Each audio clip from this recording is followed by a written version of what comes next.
back to the channel. Today we have the Severed Thread by Lensley Vedder. This is the second book to Bone Spindle. This is a Sleeping Beauty retelling. The first book was amazing and I enjoyed it. This is the second book to the book. The curse is broken and the battle begins. So we have two women, who one's the huntsman and one's like, Sleeping Beauty kind of feeling. But no, so she's like feels like the prince, but the prince is the one that was under the curse. So it's like, what? So anyway, this is the cover of the book. And here is the back. It says, which threads of fate will hold and which will break.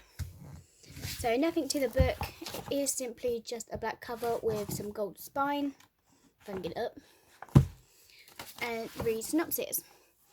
So Faye has awakened the sleeping prince, but the battle for Endor is far from over. The Spindle Witch and the Witch Hunters and Fee's own butterfly curse all stand between them and happily ever after. Shane has her partner's Fee's back, but she's in a fight for her life against Red, the right hand of the Spindle Witch, who's also foolishly bent on saving. And then we have Briar Rose. Will do anything to restore his kingdom, but there's a darkness creeping inside him and a sinister bond to the Spindle Witch he cannot escape.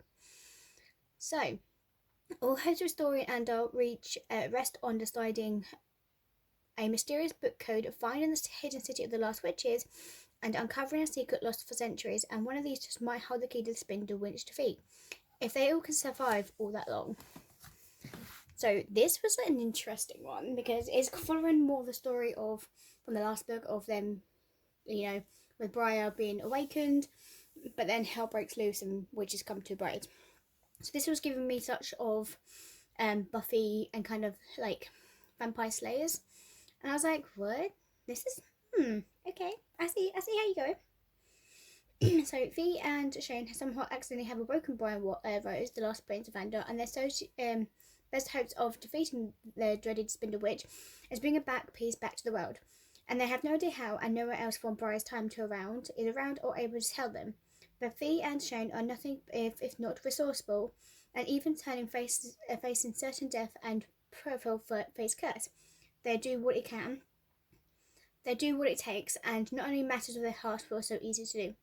So they have some BFF charms, like heck yes, they have some charm that is together. Both Fee and Shay both quickly earned the BFF charms in the Bone Spindle. They have an amazing life and filled with experts. Both awesome and frightening, and a friendship that only gets more and more solid as each time and death-defying situation goes by. Neither are perfect, just to let you know. They're not both perfect. Sorry, my voice went. They can be brash with their own lives and obtuse when it comes to listening to other people, but overall, they're wickedly cool individuals who I would absolutely love to be a third wheel with. In theory, Fee kissed Briar Rose out of the sense of duty, but it's obvious that there was no feelings involved. She doesn't seem to see a way to make it work, though given her curse, her status as the prince, so she spends much of the book talking to herself out of failing even further. Then you have Shane, on the other hand, is all in on Red, even though she's on the right hand of the very person that's trying to take down. Sadly, Red's much like Fee. She doesn't want to get involved because she thinks it's the wrong choice. Shane's not the only one to back down from a challenge, and however, she does get the great levels to make Red see the roads worthy of love, regardless of her past indiscretions.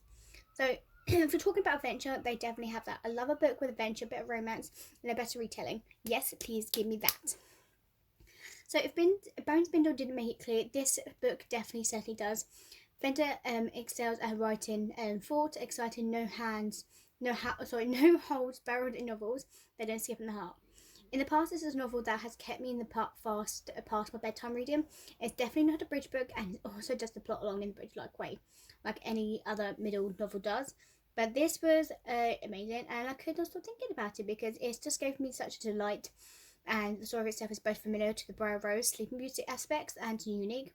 Fee and I both want to know everything there is and to know about Unda's history, specifically the one that he used.